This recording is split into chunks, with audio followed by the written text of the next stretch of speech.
Leis e Bichos, e hoje com a presença do meu ilustre colega e amigo Dr. Mauro Argachoff, delegado de polícia, mestre em Direito Penal pela USP. E na verdade vou contar um segredo para vocês, foi meu mestre no DHPP também, porque quando eu cheguei e assumi uma equipe, ele me auxiliou muito, me deu muitas dicas no caminho da investigação de homicídio, e é por isso que a gente tem essa amizade. Eu sou muito grata à sua pessoa e estou muito feliz de tê-lo aqui, doutor Mário. Prazer todo meu, né? Depois de uma longa data no DH, né, Fabiana? Mestre nada, imagina, aprendemos muito juntos lá, né?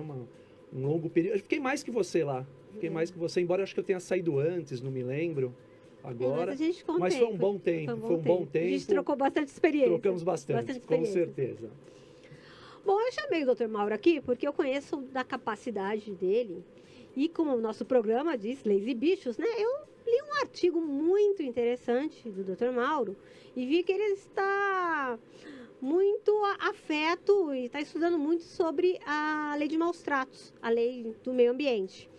E a recente alteração que teve na lei de maus tratos contra animais, que aumentou de 2 a 5 anos a pena para maus tratos contra cães e gatos, ela está gerando uma série de dúvidas e polêmica naqueles amantes dos animais. Então, doutor Mauro, eu chamei o senhor aqui para a gente ter um bate-papo e esclarecer as pessoas sobre essas dúvidas, o que essa lei trouxe de bom, o que ficou faltando, o que pode melhorar. E vou pedir para o senhor, porque o nosso público é muito variado, ter uma linguagem mais acessível, mais popular, para que todos possam entender as vantagens e as desvantagens que essa nova legislação trouxe para a gente. Vamos lá. O nosso legislador, a gente sabe que ele não é uma pessoa muito que prima pelo tecnicismo, né? A gente vê que nossas leis, normalmente, elas são meio complicadas. Eu costumo dizer para os meus alunos o seguinte: quando você tem que explicar muito uma lei, ela não é boa. Né? Você tem que começar a explicar, tem que começar a pensar muito naquela lei, tem que começar a interpretar muito aquela lei. Quando vai muitas correntes, né? Muitas correntes, ela já não é boa. Uma lei devia ser mais clara, né? Mas o que acontece aqui? O que nós temos? Nós vínhamos de um histórico de crimes contra os animais que passado lá, né, da época das contravenções lá de 1941, que tratava já dos maus tratos contra os animais. E depois nós caminhamos isso com a lei dos crimes ambientais em 98, com a lei dos crimes ambientais, que melhorou um pouco, pelo menos saímos daquela ideia de contravenção, né, para que quem está nos assistindo entenda, né? Nós passamos a uma categoria de crime, então ficou mais grave, né? Contravenção. Embora um crime de menor potencial ofensivo. Embora um crime de menor potencial ofensivo. Segundo o artigo 32, né? Que seria aquele crime que você não é preso em flagrante, faz lá na delegacia um termo circunstanciado de ocorrência, a pessoa assina e vai embora, né? Não é nada muito grave, assim. Mas passou a ser um crime, melhorou. E aí nós viemos agora com essa alteração recente. A crítica já existia com relação aos maus tratos contra animais, porque a pena era muito baixa. Qual era a pena mesmo? No máximo de 1 ano. Era de 3 meses a 1 ano. 3 meses a 1 ano, pena baixíssima. E ela falava que essa pena era para animais domésticos, domesticados, silvestres, nativos. Todas as espécies de animais. Eu vou te pedir, antes da gente entrar nesse mérito, dá uma explicadinha para os nossos ouvintes, porque às vezes eles se confundem. O que é um animal doméstico, domesticado? Você poderia dar simples, bem simples. Um animal doméstico é aquele que está acostumado à convivência com as pessoas. O exemplo clássico, o cachorro, o gato, um animal doméstico. Já o animal silvestre é aquele animal que ele já fica na natureza, ele não é um animal acostumado a esse contato com as pessoas, né? Então, quer dizer, esses animais todos estavam abrangidos, estão abrangidos. Os domesticados? Os domesticados também, aqueles que você consegue fazer com que eles fiquem em contato com o ser humano. Que eu até vi no seu artigo o papagaio, né? O papagaio é um exemplo clássico disso também, né? Embora ele seja um animal silvestre, mas ele pode ser um animal domesticado. E também tínhamos os nativos e os exóticos. Exatamente. Todos abrangidos pelo artigo 32. Pelo artigo 32. E continuam sendo. Sim. Continuam sendo. Qual foi a grande alteração que nós tivemos aí? É que teve uma qualificadora, ou seja, essa pena foi aumentada no caso desses maus tratos serem praticados contra, como você bem colocou, cães e gatos. Então nós criamos uma super categoria de animais, podemos dizer assim, né? Animais que são mais protegidos que outros. Exatamente. Então quer dizer, cães e gatos. E qual foi a justificativa encontrada para isso? Que os cães e os gatos são aqueles animais que você normalmente vê mais sendo maltratados. Será mesmo, doutor Mauro? Não é. Eu coloco no meu artigo, quando eu escrevi, eu coloco no meu artigo, que é só você fazer uma busca na internet. Faz uma busca, né? Dá uma gugada, como a gente fala lá, que você vai ver. Cachorro, cavalo sendo maltratado. Peraí, coloca uma imagem pra gente aí Tinha uma imagem que não sei se vocês estão vendo, de um burrinho que, por excesso de carga, até apareceu na Globo, a gente está colocando. Você viu essa imagem? Vi. Então, esse animal é maus tratos? Seria maus tratos, mas pela lei nova... Qual é a pena? Até 1 ano para esse animal. De 3 meses a 1 ano. Agora, se for um cachorro, nós vamos a 5 anos. Então, na verdade, se eu fizer aquilo ali que está aparecendo na imagem com um cachorro, levamos o autor que fez com o cachorro e o autor que fez com o burrico na delegacia. O que acontece? O que fez com o cachorro provavelmente será preso em flagrante. E o que fez com o burro será liberado. Será que isso... Será liberado, vejam, não quer dizer que a polícia não fará nada. Ele será feito um termo circunstanciado, de acordo com a lei. Mas absolutamente de acordo com a lei. O delegado não poderá fazer nada além daquilo que a lei lhe permite. Por exemplo, doutor Mauro, teve diversos casos, a gente vê reiteradamente rinhas de galo. Rinhas de cachorro. Rinhas de galo. De cachorro não, de cachorro não, sim. Rinhas de galo, onde os animais são destruídos, chegam até a morte, ficam sem o olho, totalmente destruídos. Se a gente não conseguir colocar em um crime maior, como a associação criminosa, organização criminosa, vai responder por quê? Maus tratos da pena mais branda do artigo 32, 3 meses a 1 ano. Então, na verdade, hoje, como o senhor disse, nós temos 2 categorias de proteção animal. 2 categorias. Eu costumo dizer, tem animais que são mais animais do que os outros, poderíamos dizer. Eu dou um exemplo até, no artigo que eu escrevi, que seria como se alguém sofresse uma pena maior se matasse uma pessoa que fosse de um padrão social mais elevado. Podemos dizer assim. Homicídio é homicídio. Matar alguém é matar alguém. Não importa quem é o alguém. Maus tratos contra animais, animal é animal. Tinha que ser para qualquer animal. Não importa se é cão, gato, periquito, papagaio, uma iguana, o que seja que a pessoa tenha lá de maus tratos. Inclusive, eu vi no seu artigo, e eu já conversei sobre isso aqui com um juiz de direito. Em vários países da Europa já há uma legislação própria que coloca os animais com direitos relativos e os consideram como seres sencientes. Isso. Eu gostaria que você falasse um pouco sobre isso. O que acontece com referência a essa questão dos seres sencientes? Para o nosso público entender. Os maus tratos dos animais, os animais em si, nós temos um aspecto histórico que é muito interessante. Olha só, talvez as pessoas não saibam, mas o animal aqui, a vítima, o animal vítima, ele não é tido, como a gente chama no direito, de sujeito passivo do direito. Aqui ele não é tido como uma vítima. Não. O Código Civil perdeu a chance de colocá-lo, deixou como coisa ainda. Ele é coisa. Então, na verdade... No nosso Código Civil, o animal é coisa.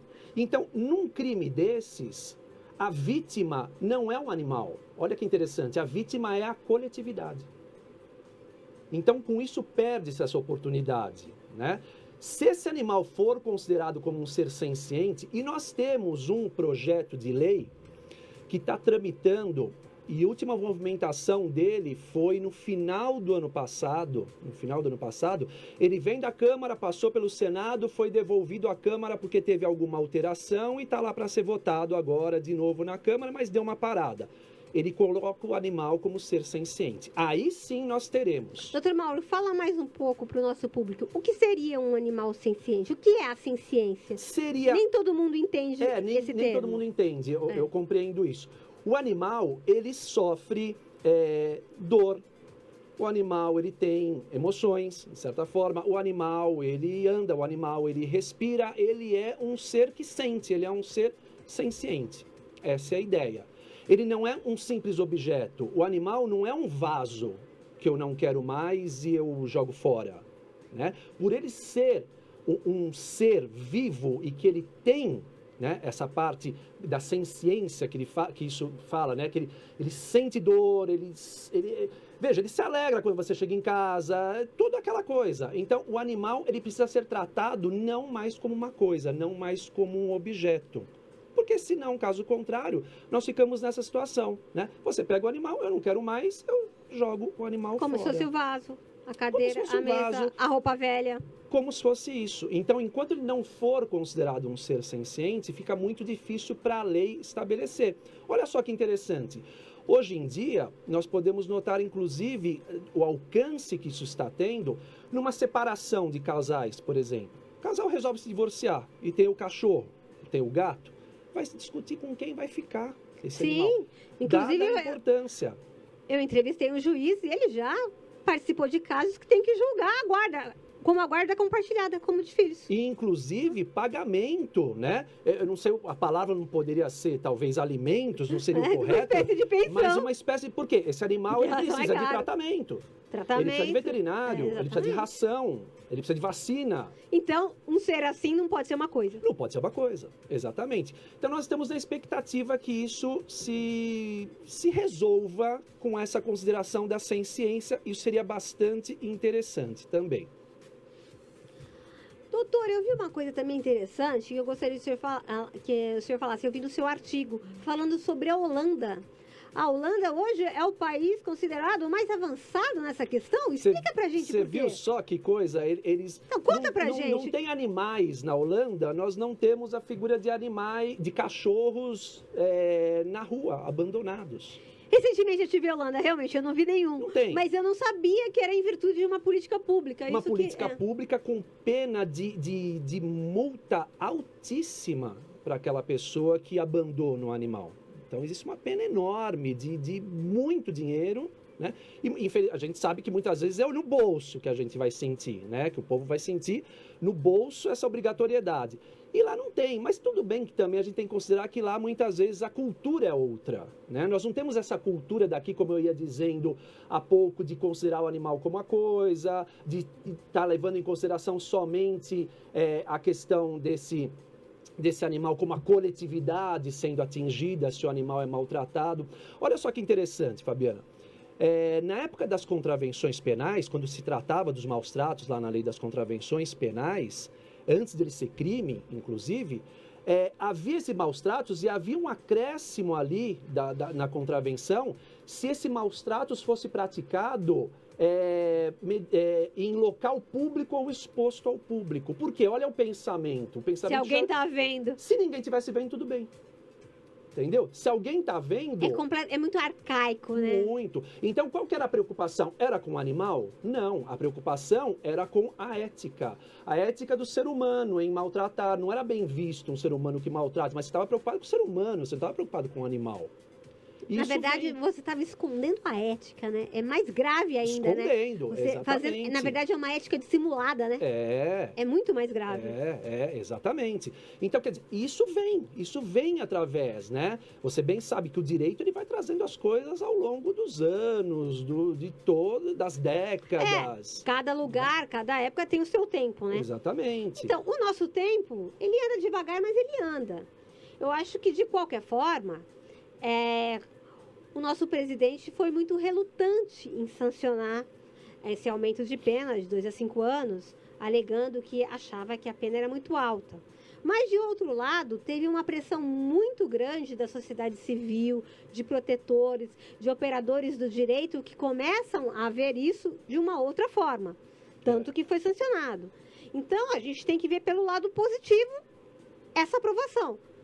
Entender que isso é só um primeiro passo, que a nossa luta não acabou, ela só começou com isso. Eu não tenho dúvida disso. Eu acho que andou bem o legislador por um lado, mas como eu falo no meu artigo, né? Ele foi tímido. Eu falo alteração da lei dos animais, né? Maus-tratos dos animais e a timidez do legislador pátrio, eu coloco. Por que ele foi tímido? Poderia ter feito outras considerações, poderia ter melhorado. Uma delas é a questão da senciência que não foi tratado aí. Então ele pegou o caminho mais curto, né? Vamos fazer uma coisa assim, eu vou pegar cão e gato, que é o que todo mundo tem, 90% da população tem cão e gato, eu vou jogar isso daqui que já vai dar um... Cala a boca. Um cala-boca, né? Já fica uma coisa legal aqui para mostrar, né? E depois, tanto que, olha, se nós estamos aqui falando a respeito disso, é porque chamou uma atenção. Sim. Já chama por aí. Tudo bem, mas ele podia ter colocado, a senciência não colocou. Ele fala em multa, a lei fala em multa. Só que ele poderia ter estipulado que aquela multa iria para as sociedades protetoras dos animais. Não, ele não pôs nada. Então, para onde vai essa multa? Fundo penitenciário, como toda multa. Então, pessoal, maltrata o animal, perdeu-se essa oportunidade, vai ter que pagar uma multa, além do crime, responder pelo crime? Vai. Essa multa tem que ser revertida para os animais. Não, vai para o fundo penitenciário, os presos, aquele fundo penitenciário que existe de toda a pena de multa no Código Penal vai para o fundo penitenciário. Então, perdeu essa oportunidade. Com todos os problemas que a gente enfrenta na causa animal. Com todos os problemas. Precisaria de dinheiro, resolve muita coisa. Por exemplo, o senhor que é delegado sabe um dos grandes problemas que temos nas delegacias. O animal é vítima de maus tratos, precisa ser apreendido, e aí? O delegado manda para onde? Exatamente, manda para... Eu vou além. Você chamou a atenção para uma coisa bastante interessante aqui, que talvez também o nosso público que esteja nos ouvindo não saiba. Quando morre uma pessoa, isso nós sabemos bem, porque trabalhamos no homicídio tantos anos, Sim. né? O que acontece? Isso todo mundo sabe, né? Essa pessoa, se foi vítima de um homicídio, aquele corpo vai para o IML. E lá ele vai fazer a autópsia, né? Falando mais, né? O pessoal fala em necrópsia, autópsia, vai fazer lá, vai abrir o corpo para ver a causa-morte. Se o animal for morto, ele não vai para o IML. Nós não temos isso. Para onde ele iria? Ele vai para o Instituto de Criminalística? Também não. O Instituto de Criminalística, ele vai, quando muito, fazer um exame no local onde esse animal foi morto, né? Então vai ver, eu sofri um maus tratos, sofria, né? Então, vamos lá, vai lá o perito, vê aquele canil, as condições de higiene, de água, se ele ficava amarrado, alguma coisa assim. Agora, se ele morrer em virtude dos maus tratos, ele vai fazer uma fotografação daquele cão ali, mas se você precisar de um laudo dizendo por que aquele cachorro morreu, nós temos um hiato ainda com relação a isso. Inclusive, eu entrevistei um perito, não sei se você teve a oportunidade de perceber aqui, falando sobre isso, que a gente não tem um setor específico no IC para isso. E que hoje é uma demanda eminente. E agora, com esse aumento da pena, inclusive, que agora a pessoa fica presa em flagrante. Exatamente. Isso vai ter que ser solucionado. O poder público terá que solucionar. Né? Porque hoje o que acaba acontecendo? O delegado vai ter que nomear um perito veterinário para fazer esse exame. Que é o que geralmente acontece nos casos de maus tratos. Você sempre chama um veterinário amigo, alguém que gosta de animais. Aí ele é nomeado como perito, exatamente. O próprio Código de Processo Penal permite isso, né? Mas que não é a melhor solução. Não, nós precisamos ter um órgão oficial Exatamente. Tratando disso, evidente. Não, outra coisa que muitos colegas delegados muitas vezes são criticados, a polícia é sempre criticada, né? Sim, porque as pessoas não entendem o funcionamento. O cara bateu no cachorro, o vizinho ligou, foi lá, fez o procedimento. Aí você precisa depositar o animal? Não tem para onde mandar. Não tem. Não tem. E muitas vezes o delegado é obrigado a depositar para o próprio agressor. Aí as pessoas ficam indignadas, mas não conseguem entender que o poder público não se preocupa com essa questão da destinação. Nós não temos aonde colocar os animais. Não temos. E agora surge uma grande problemática, porque com a lei nova existe a proibição da guarda do animal. Se ele acaba causando maus tratos nele, a própria lei fala em proibição da guarda. E para quem que vai ficar? Como é que fica? Os centros de zoonose vão ter que se reestruturar, os municípios vão ter que se reestruturar, se readequar para a nova lei. Exatamente. A gente tem que esperar, né? Eu acho assim, como eu sempre digo, toda legislação nova, existe uma fase de assentamento, de adaptação. Mas já começaram né? alguns casos. Já começaram. E nós vamos saber como que a doutrina, como que a jurisprudência vai se comportar, como os tribunais vão se comportar, como a própria polícia vai... E como o poder público em si, o executivo, vai dar ferramentas para que isso possa... Executivo de todas as esferas, né? De todas as esferas, né? Para dar ferramentas para que isso seja feito de uma forma que a população espera, que, afinal, os animais sejam protegidos, né? E eu acho que, só voltando um pouquinho, quando você falou, é um avanço. Sim, é um avanço na lei, mas ela pode melhorar. Eu acho que a partir daí, eu acho que as entidades têm que se mobilizar para falar, olha, ok, legislador, muito bacana, foi para cachorro, foi para gato, mas nós queremos para todos. Nós queremos para todos. Isso tem como alterar. Sim. Até porque nós defendemos um meio ambiente, um ecossistema, uma relação entre homem e animal que proteja todo o planeta. Exatamente. Isso depende da nossa sobrevivência, inclusive. Com certeza, com certeza. Então vai depender muito da mobilização social e muito das entidades, que eu sei que hoje em dia as entidades protetoras são muito engajadas e tudo mais, para que elas façam com que isso acabe sendo alterado lá. Então, é que a gente sabe que tem entidade de todos os lados, né, doutor Mauro? Inclusive, não sei se o senhor tem conhecimento, existe um lobby no Congresso, mais de 10 mil adeptos, para que a rinha de galo seja legalizada como cultura, usando como argumento que é uma cultura da nação. O senhor acredita? É o mesmo argumento da farra do boi. Né? Então, nós temos também que eles vão nessa linha também. E é o que eu cultural. falo, né? A escravidão foi cultura. Sim, não tenha dúvida. Exatamente, a gente tem que discutir que as coisas evoluem, né? É o que estávamos falando agora há pouco, né? E o direito, às vezes, ele é bem lento, né? Mas a vida evolui. Mas a vida evolui, e nós temos que alterar isso, né? Felizmente que hoje nós temos mais mecanismos, a própria internet já é um mecanismo muito forte de mobilização que nós não tínhamos no passado, né? Olha o tempo que demorou. Né? Olha o tempo. É o que eu estou falando, é lento. Não, nós saímos, é uma vitória, mas é uma vitória bem lenta. Nós saímos da contravenção de 41 para transformar crime em 98. É muito lento. É muito tempo. É muito lento. Muito tempo e muito lento. E como no seu artigo também diz, a gente sabe, esse é um ponto. É um ponto a criminalizar. Mas, como qualquer crime, a gente sabe que não é a única coisa que resolve. A gente precisa, aquela parte que o senhor falou, a multa, né? O bolso também, às vezes, é bastante interessante. Quando a gente não aprende a gente aprende pelo bolso. E também a gente aprende pela educação, né? E tanto que, eu não sei se o senhor viu o nosso programa passado, nós fizemos uma entrevista aqui com o presidente do Sindicato dos Comerciários, e ele falou que ele tem a ideia de montar uma creche aqui no município e colocar como grade transversal para as crianças de 0 a 6 anos já a educação sobre a necessidade de convívio pacífico e harmonioso com os animais.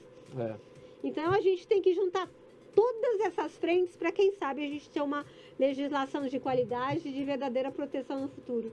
Não tenha dúvida. Eu costumo dizer o seguinte, o direito penal, né, em si, que a gente está falando muito aqui do direito penal hoje, o direito penal em si, a gente não pode analisar o direito penal aqui nas grandes metrópoles, né, nas capitais. O direito penal ele se aplica no Brasil inteiro, e esse Brasil é um mundão danado, como o pessoal diz, é muito grande, né? Então, quer dizer, a educação para todas as esferas, as pessoas as mais humildes, as de padrão mais elevado, que embora eu acredite ainda que as mais humildes, as que mais respeitam os animais, por incrível que pareça, Eu tenho visto algumas coisas.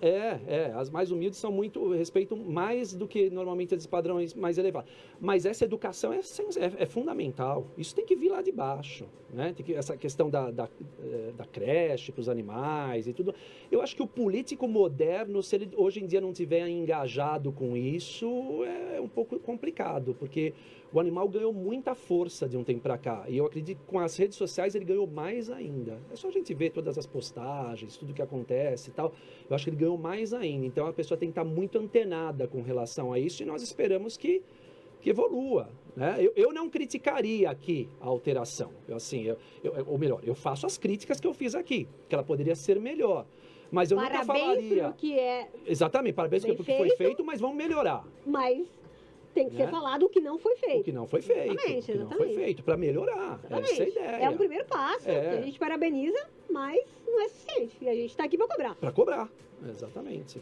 Outra coisa que eu queria falar, inclusive eu estava lendo o seu artigo e eu vi uma crítica logo embaixo, que eu queria falar sobre ela, que tinha uma pessoa criticando sobre falava do artigo de maus tratos, da penas pequenas no Estatuto do Idoso. E eu também conversei com isso, não sei se você viu, com o juiz de direito aqui de Santo André, que talvez você conheça, doutor André Nórcia. Nossa, conheço, que doutor André. Foi delegado, nosso amigo. E o que eu estava conversando com o doutor André, e ele disse que é o seguinte, que a gente não tem que criticar, que todos os setores merecem a sua atenção. Que o fato de uma pena estar errada, de homicídio culposo ser uma pena baixíssima, Estatuto dos Idosos ser uma pena baixíssima, não justifica que a pena dos animais seja baixa. Nós temos que lutar por todos aqueles que são vulneráveis. Nós temos que lutar por justiça. Eu concordo em 101% com o Dr. Nórcia. Eu falo isso também, porque surgiu muita essa crítica, dizendo, que absurdo, como é que pode uma pena de 5 anos para maus tratos contra animais, né? E uma pena bem mais baixa para maus tratos contra a pessoa. O problema é a pena dos maus tratos contra as pessoas. Isso está errado? Né? Isso está errado. Como é que pode uma lesão corporal ter uma pena uma lesão leve que vai a 1 ano, né? E maus tratos contra animais tem uma pena que vai a 5 anos. É gente e é bicho. O errado está a lesão corporal. Exatamente. Então, quer dizer, não podemos ver por esse lado, né? Eu acho que ver por esse lado, então vamos deixar como está. É um pensamento pequeno. É um pensamento pequeno. E mais, né? Nós estamos falando aqui por alguém que não tem voz, né? Exatamente. Que não tem ninguém para falar por ele. Por alguém que muitas vezes não pode se proteger, se defender, né? Embora pode ser até um cachorro bravo, tal, mas mesmo assim facilmente subjugado. A gente sabe que é possível pelo ser humano, que temos a inteligência, então facilmente. Então quer dizer, esse tipo de argumento não me convence. Tá? Não me convence, eu entendo o argumento, porque gera até assim, para quem é leigo no assunto, fala, mas é verdade isso? Eu já vi pessoas me perguntando, pessoas que não são do ramo do direito, é verdade, né, que de repente para um crime de aborto, por exemplo, um aborto com consentimento da gestante é uma pena de até 3 anos, e morreu e foi tirada uma vida humana, e como é que pode para um animal que sofreu os maus tratos ser 5 anos, né? Sim, ok. Errado está o aborto. Né? É isso, eu penso dessa forma. Nosso código, nosso legislador, que é um pouco confuso, como o senhor disse. E nós temos que ver que o código também ele é muito antigo. Né? Muito antigo. O nosso código é de 1940. Então, ele não acompanha a evolução. Tanto que temos milhares de leis extravagantes. Todo dia uma lei nova. Sim, lei nova surgindo. Que, na verdade, nosso ordenamento jurídico é uma verdadeira torre de Babel. Totalmente, totalmente. O código lá fica um emaranhado, né? Porque vai mudando, vai mudando. Tivemos agora, para dar um exemplo, pacote anticrime, que foi tão falado. Ele fez várias alterações de vários artigos dentro do Código Penal, né? Quer dizer, o Código é de 1940, mas tem artigos lá dentro que foram alterados por legislações posteriores. Então, qual seria o correto? O correto seria, para tudo, vamos fazer um código novo. Mas isso a gente sabe como é a dificuldade disso, não é assim tão simples. Nem a gente certo? Que está olhando sempre, às vezes a gente perde alguma coisa. Perde muita, tem que tomar um cuidado enorme, porque nós somos profissionais da área. E muda muito. Imagina quem não tem um contato direto, né? Por isso que eu falo que programas como esse, com alguém da sua categoria, é interessante para esclarecer as pessoas que não têm esse conhecimento técnico. Sim, nós não podemos falar só para quem é do ramo do direito. Né? Nós que somos aplicadores do direito, eu acho que nós temos a obrigação de falar com quem não é do direito. Esclarecer. Explicar os motivos de uma coisa, por que ou não. Porque muitas vezes, e principalmente no caso dos policiais, né? Parece que o policial que soltou, o policial que devolveu o bicho pro agressor, o policial prendeu o cara que bateu no cachorro, mas soltou o que bateu no cavalo. Exatamente. E as pessoas não conseguem entender o porquê disso. Que ele está exatamente cumprindo aquilo que a lei determina. Simplesmente a lei. Que, na verdade, nós não agimos de acordo com a nossa vontade. Que nós somos escravos da lei. nós que somos policiais sabemos quanto nos dói Muitas vezes soltar uma pessoa que maltratou, que cometeu matou. crime. Nos dói muito. E que mas... muitas vezes somos obrigados É. porque estamos simplesmente cumprindo a lei. É, exatamente isso. Exatamente isso. Doutor Mauro, foi muito esclarecedor. Prazer. Adorei. Eu queria que o senhor fizesse as suas considerações finais sobre o tema, colocasse mais alguma coisa que o nosso horário tá chegando. O tema é Ok. palpitante, né? Como a gente disse. A gente começar a bater papo aqui, você viu? A gente pra já sempre. vai falando de tudo e daqui a pouco vamos É o que eu embora. falei, vamos né? embora. Vamos embora. Mas assim, prestem atenção, eu digo isso, prestem atenção na lei, ela é bastante interessante.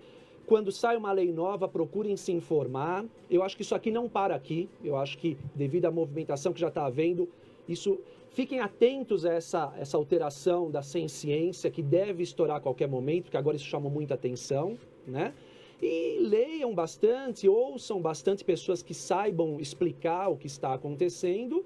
E você que gosta de animal, gosta do bichinho, faça aí o seu trabalho, né? De formiguinha com as suas entidades, ou sei lá, fale com o deputado, para a gente tentar melhorar cada vez mais. E conte comigo, quando quiser que eu volte aqui para falar de outro assunto. Vai ser um prazer e vou Estaremos chamá-lo aqui. novamente, pode ter certeza. Será um prazer, será um prazer.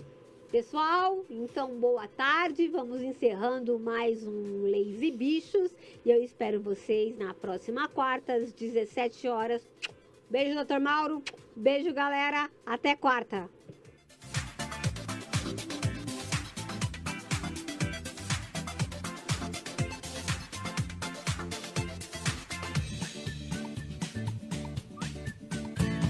Leis e Bichos, na rádio A Guardiã da Notícia. Leis e Bichos.